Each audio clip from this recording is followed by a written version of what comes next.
Hidup akan menjadi mudah apabila kita percaya, berkeyakinan kuat terhadap Tuhan kita. Dan wujud kepercayaan itu, kita sudah tidak memikirkannya. Pernahkah Anda mengalami apabila ditimpa suatu masalah, lalu Anda memikirkannya? Apakah ada solusi? Apakah ada jalan keluar?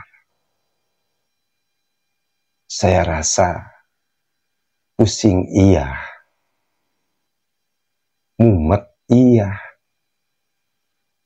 stres karena kita mengandalkan pikiran kita, bukan mengandalkan Tuhan. Dan di situ tidak akan terbuka solusi jalan keluar bagi masalah kita. Dan ketika kita sudah merasa lelah dengan memikirkan masalah itu, jalan solusi terbuka dengan sendirinya. Dan semuanya beres. Mungkin Anda semua mengalami hal yang seperti itu. Tuhan tidak akan ikut campur dengan urusan kita apabila kita mengandalkan pikiran kita. Dan di mana kita mengandalkan pikiran kita sendiri, seolah-olah gagah, kuat, bisa menyelesaikan berbagai masalah. Dan terlebih, tidak sadar menyekutukan Tuhannya karena terlalu mengandalkan dan itu sendiri. Atau merisaukan hari esok, minggu depan, bulan depan, dan tahun depan. Seolah-olah dia tidak percaya terhadap Tuhannya. Kenapa? Karena pikiran selalu seperti itu.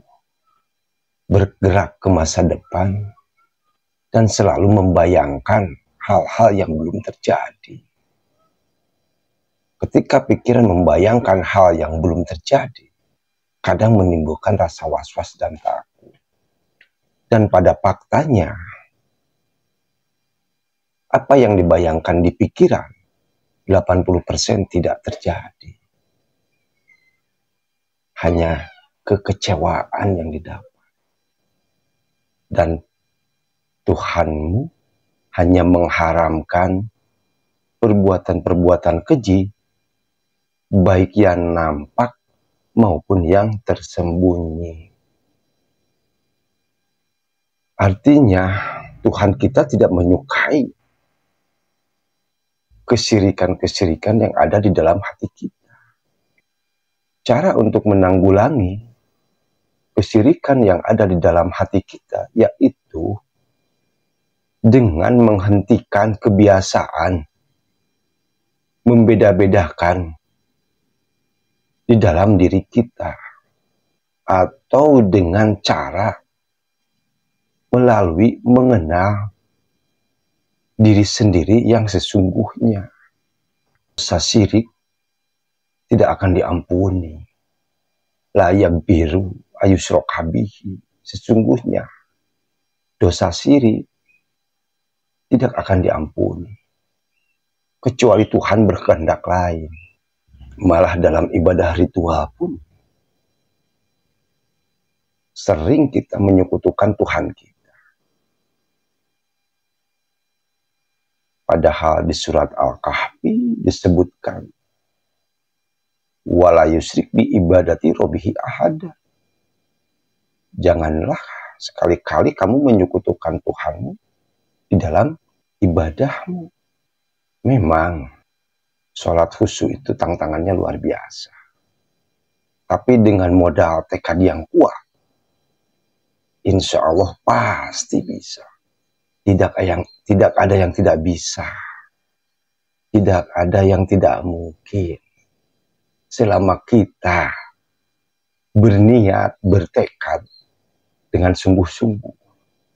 Ya minimal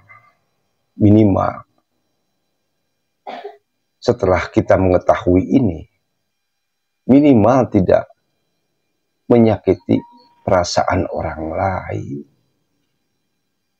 tidak merendahkan orang lain, tidak terpancing emosi marah terhadap orang lain. Beberapa kali Rasulullah berkata, awwaludini ma'rifatullahi ta'ala, awwaludini ma'rifatullahi ta'ala. Kenalilah awal-awalnya agama mengenali Tuhannya.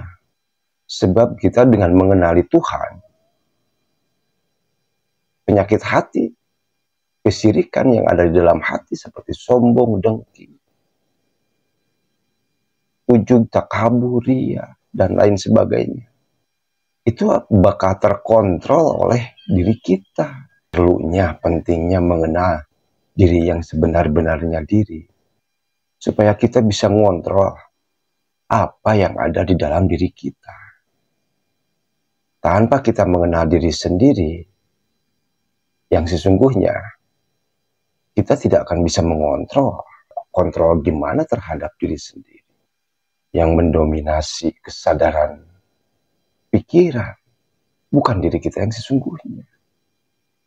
Kalau diri kita sesungguhnya yang menguasai, itu semuanya terkontrol dengan baik. Kadang orang dalam beribadah, dalam menyembah Tuhannya, disebabkan ketidaktahuannya terhadap diri sendiri, banyak yang keliru, bahkan tidak tanggung-tanggung. Tuhannya pun hasil dari konsepsi pikirannya sendiri. Dan itu banyak terjadi. Minimal menyadari bahwa Tuhan itu dekat dengan diri kita, bahkan lebih dekat Dia daripada diri ini. Akan tetapi pikiran dan bisikan-bisikan yang ada di dalam hati selalu menyekat, menghalangi, menjadi tirai penghalang antara diri kita dengan Tuhan. Makanya banyak orang yang sedang menyelami pengenalan diri yang sesungguhnya, dia menyepi, menyendiri, khalwat. Kenapa? Untuk lebih memahami dirinya sendiri, terutama akar masalah yang ada pada dirinya. Begitu dia telah memahami akar masalah, sumber masalah yang ada pada dirinya, dia akan terbebas. Dan apabila seseorang telah sepenuhnya mengenal sejatinya diri, orang itu pasti bahagia. Karena kebahagiaan hanya milik orang-orang yang telah mengenal diri yang sebenar-benarnya diri. Pengenalan terhadap diri sendiri, kita harus membiasakan diri melihat ke dalam diri kita. Daripada melihat keluar pikiran kemana-mana, mending melihat ke dalam dan percaya penuh terhadap dirinya sendiri. Berkeyakinan kuat terhadap dirinya sendiri. Serta memusatkan pikiran kepada kenyataan tunggal esa. Lalu berserah diri secara mutlak terhadap Tuhannya. Karena segala sesuatu bisa karena biasa. Dan kekuatan kebiasaan itu sangat luar biasa, bahkan bisa mengalahkan pengertian-pengertian yang ada di dalam pikiran. Orang aja kalau sudah terbiasa makan, terus tidak makan, gimana? Bukti berserah diri itu bukan berserah diri terhadap keadaan. Banyak orang yang keliru. Begitu dia ditimpa kesusahan, dia berkata, aku mau berserah diri saja kepada Tuhan. Itu namanya bukan berserah diri. Namanya jurus pamungkas pembelaan diri. Itu mau berserah diri terhadap keadaan, bukan berserah diri kepada Tuhan. Berserah diri kepada Tuhan itu rasa yang dikedepankan, baru berbuat atau memakai intuisi.